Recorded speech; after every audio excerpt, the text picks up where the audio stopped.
All right, guys. So here we have the updated tier list when it comes to December, guys. And this is going to be the last tier list for 2023. So overall, looking at the top three, really the SSS, the SS, and then just the single S. These are the majority of heroes that are run in formations currently within AFK Arena. So we're going to run through these guys, and this is a utility tier list. There are, of course, going to be niche heroes that are kind of used here or there, but overall, when you look at big picture through multiple game modes, these are the heroes in their priority that are worth building as of right now within AFK Arena. So let's go ahead and we'll run through this. Starting with our top tier guys, the SSS. Now, these are the heroes that not only do you want to build, you want to build them out considerably.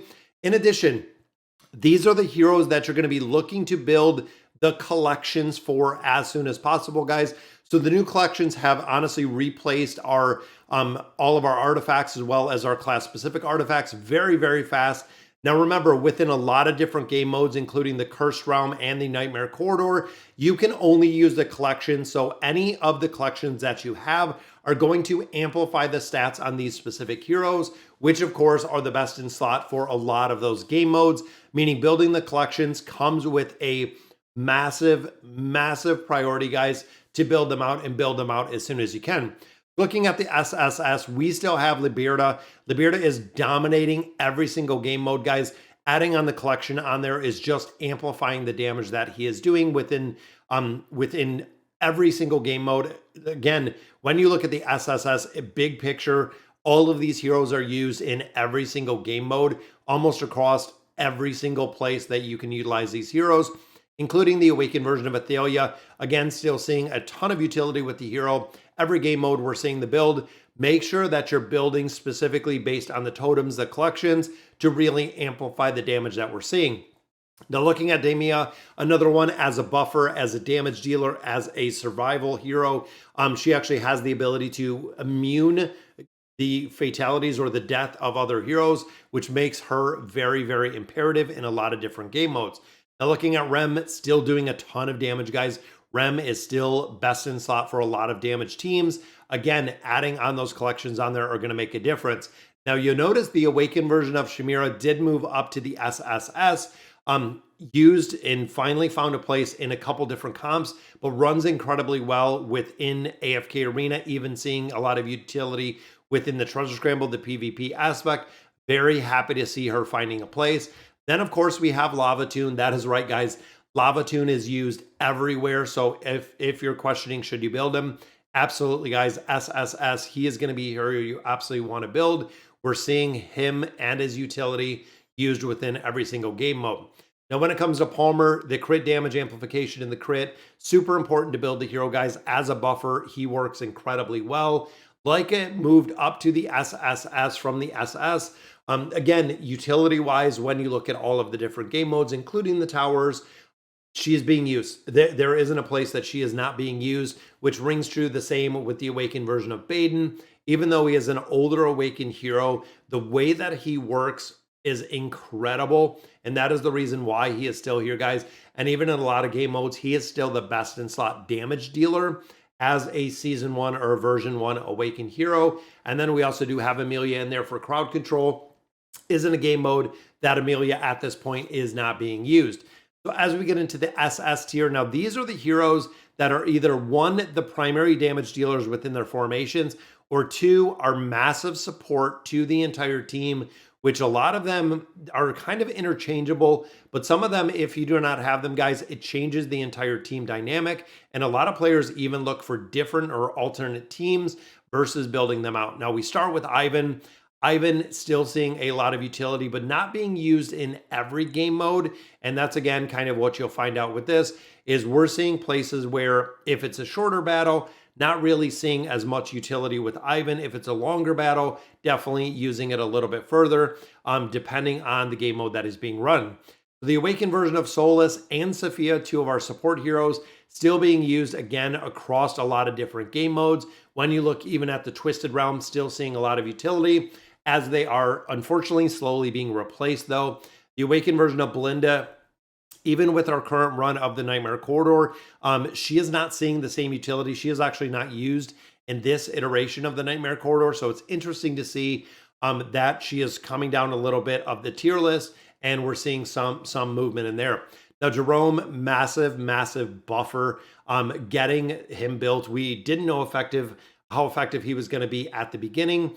Now, he does require a pretty significant build out, including the furniture, the signature item, and some engraving to really amplify the damage. And that's what he's doing, is amplifying the damage of different heroes. And we're not only seeing him built and run in Lightbearer comps, he's actually being run in a bunch of different places. Now, looking at Naruko, overall, when it comes to damage, when it comes to tank, when it comes to buffing, when it comes to healing, the hero, the tiny tank, the little mauler kind of does bring everything. Now, Matria, another one, kind of fallen a little bit more down the tier list. We're starting to see her not used as many places, not run as often as we've seen within some of the hypo comps. Lucilla, we're still seeing, again, a lot of utility with this hero. The buffing and the crowd control that we see from Tamaris. Same with Brutus. A lot of crowd control, guys. And again, I feel like some of these moved a little bit due to the collections and the collection abilities that they're picking up, which makes a very big difference. Now, looking here, we do have the twins. Scarlet still remaining in the SS. The reason being, guys, if you don't have all of the heroes within AFK Arena, Scarlet is going to be a filler for a lot of different content. Moving in the best in slot, and as a primary damage dealer, she is still doing incredibly well. Mortis support doesn't require a big build, but awesome. Still does well with buffs. Ulna still seeing a lot of gameplay. Bathiel, the buffer and the damage dealer. We have the buffer right here with Rosaline, making the ultimates go a lot faster. Now, Olgath, interesting enough, higher in the tier list, and we're seeing him as a damage dealer without the other hypo heroes, which again is kind of interesting. But there has been a couple formations that have popped up where he is the best in slot damage dealer, making him and his utility go up a little bit. So here we have Silas. Then, of course, we have Albedo because we're still running Rem and Amelia. Still running a lot of other heroes in here that do require the buffs that Albedo brings. Then we have Nevi. Nevi still bringing, again, pretty decent buffs. Grez is still being used as some of the best in slot. Not only the damage, but as kind of a off support, works incredibly well. Then we have Orin to conclude the SS. Now, looking in the S, these are kind of some of the niche formation heroes that we've been seeing, where there are a lot of the fillers, because even looking, just kind of running through this, guys, looking at Rain, looking at Lorzin, looking at Estrilda, looking at Rowan, even looking at Joan and Merlin, Halos, a lot of the support heroes in here are fillers if you do not have all of the other heroes built, or again, they're best in slot or niche formations in a couple different places. Now, Oden in here, again, still doing some pretty good damage in that Baden comp. We have Trishia in here still being run in a couple different formations. We've noticed that she is not as effective as a damage dealer as she once was, just because as the power creep continues and we continue to get new heroes. Now, Merlin and Joan, again, still seeing some utility. Kanisa and Rook, the crowd control aspect absolutely dominates when it comes to the treasure scramble. Same here with Mishka, the awakened version of Thane. All of those really strong in the treasure scramble or backup for heroes if you don't have them in the treasure scramble. Now, Taylene is in the treasure scramble for the stall team, working incredibly well. But you'll notice most of the Taylene Orthos combinations that we used to see, we are no longer seeing within AFK Arena. They are not very prevalent anymore. And then going in here, guys, Mulan, again, as a filler, we're not seeing her in a lot of best in slot teams. Zolrath for the delay with Leica, very strong combination. And then Honesta filling out the S tier. Now, looking at the A tier, you'll notice right off the bat, majority of these heroes are either one, very niche, or two, they're used for the tower, and they do incredibly well with the tower. Now, Ice Shamira, of course, always relied on the original version of Aziz. At this point, he is not being used anymore within the Twisted Realm. So unfortunately, he kind of lost his place there. Leonardo, the crowd control, the damage. Overall, campaign formations really only place he's being used as of right now.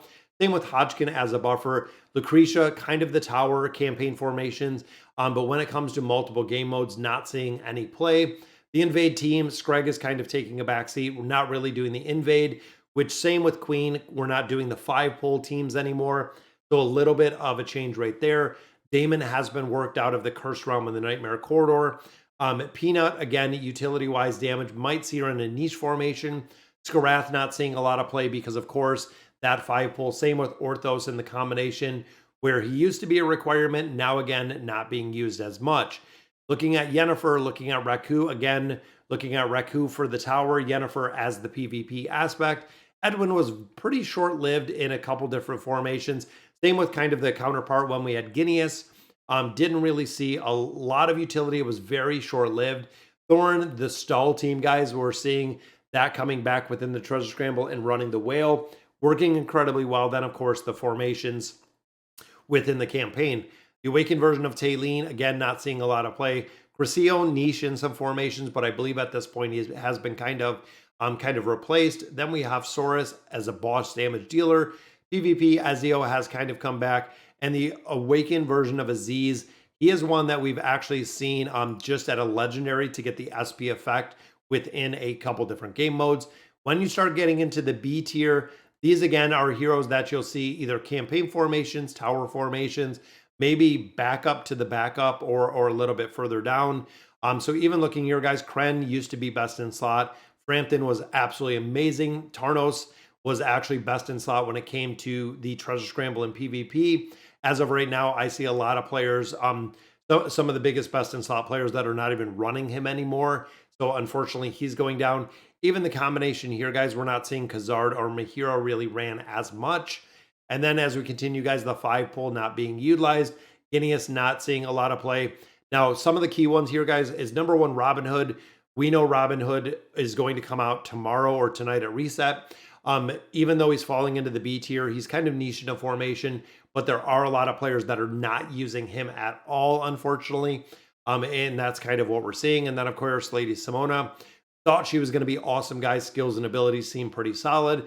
Overall, we're not seeing her really much of anywhere, which is kind of sad to see. Don't know if she's going to find a place and move up the tier list a little bit further, but that is yet to be seen.